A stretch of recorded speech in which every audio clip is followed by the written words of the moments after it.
पहलवान खुद महिला महाविद्यालय के यूट्यूब चैनल पर आप सभी का स्वागत है। मैं डॉक्टर वंदना आप सभी का स्वागत करती हूँ। आज हम बीए फर्स्ट सेमेस्टर गृह विज्ञान का जो पेपर है, सबसे पहले तो आप अपने पेपर का नाम जो मैं बता रही हूँ उसको नोट कर लीजिएगा। जो आपके पेपर का नाम है पोषण के मूल तत्व एवं मानव विकास, ये आपका पेपर है फर्स्ट सेमेस्टर बी वालों के लिए। आज हम उसी के अंदर पढ़ेंगे विकास की अवस्थाएं।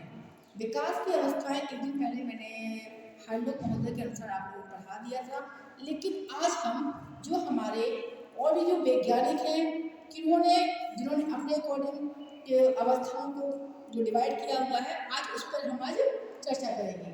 तो सबसे पहले तो ये पढ़ते हैं कि विकास क्या है। विकास एक सतत प्रक्रिया है जो हमसे चलती रहती है। व्यक्ति का विकास अनेक चरणों में होता है और जो विकास होता है इसके लिए जो भी हमारे वैज्ञानिक हैं उन्होंने अपने अलग अलग अवस्थाओं को इसका वर्गीकरण किया है। तो सबसे पहले इसमें आते हैं आपके रॉस महोदय। तो अब रॉस महोदय ने विकास की जो अवस्थाएं हैं उन्होंने 4 अवस्थाओं को ही माना है।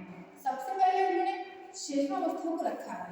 तो शेषावस्था को उनके अकॉर्डिंग 1 से 3 वर्ष उन्होंने इसको माना है। फिर उन्होंने सेकंड नंबर पे पूर्व बालावस्था को रखा है जो 3 से 6 वर्ष तक के लिए है। फिर तीसरे नंबर पे उन्होंने उत्तर बालावस्था को रखा है। उत्तर बालावस्था 6 से 12 वर्ष तक। फिर फोर्थ है आपका किशोरावस्था। किशोरावस्था 12 से 18 वर्ष। तो इन 4 अवस्थाओं को रॉस महोदय ने डिवाइड किया हुआ है। फिर आपके आते हैं शैली के अनुसार। जो शैली महोदय है तो इनके अकॉर्डिंग आपका आता है 3 अवस्था उन्होंने मानी है, शेषावस्था, बालावस्था और किशोरावस्था। उन्होंने जो शेषावस्था को 1 से 5 वर्ष तक के लिए माना है।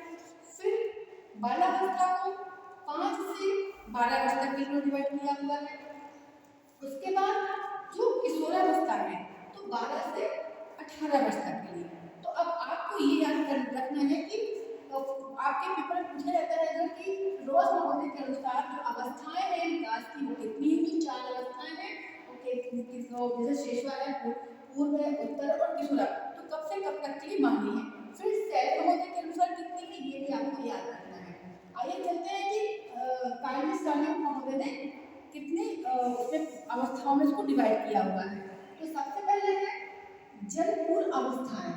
तो इन्होंने 7 को बांटा हुआ है अवस्थाओं को।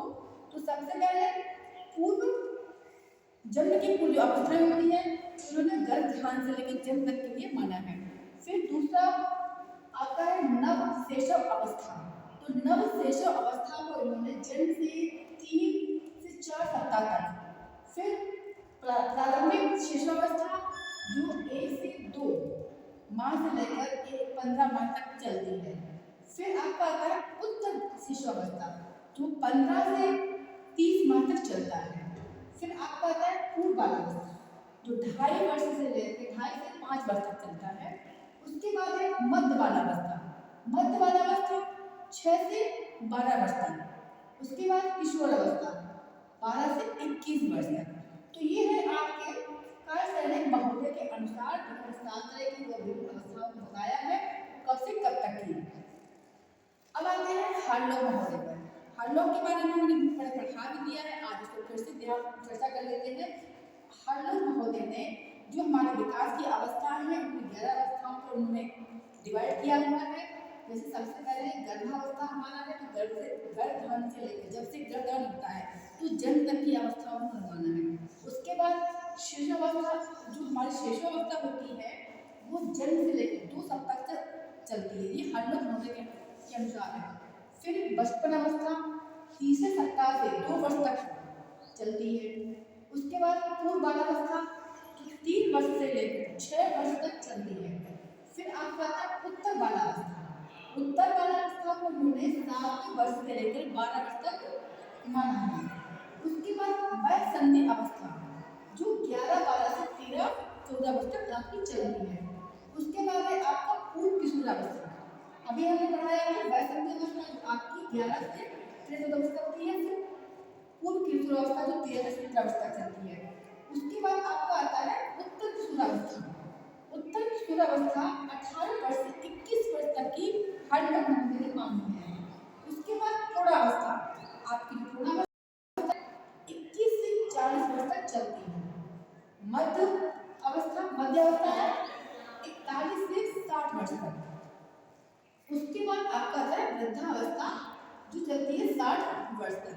तो अब आपको ये ध्यान रखना है कि जो ये 4 मैंने आपको वैज्ञानिक के नाम बताए हैं, सबसे पहले आपके जो वैज्ञानिक है तो रास महोदय है, सैले महोदय है और कार्सैनिक महोदय है और आपके हार्लोग महोदय है। तो इन्होंने जैसे कि रास महोदय ने कितनी अवस्था मानी है, कार्सैनिक ने कितनी अवस्था मानी है, ये सब आपको ध्यान देना है। आपके जितने भी कंपटीशन एग्जाम होते हैं उन सब में ये क्वेश्चन बहुत अच्छे से पूछे जाते हैं। तो आप लोग अभी से तैयारी करना शुरू करेंगे तो ये आगे चलकर आप लोगों के लिए ही फायदेमंद है।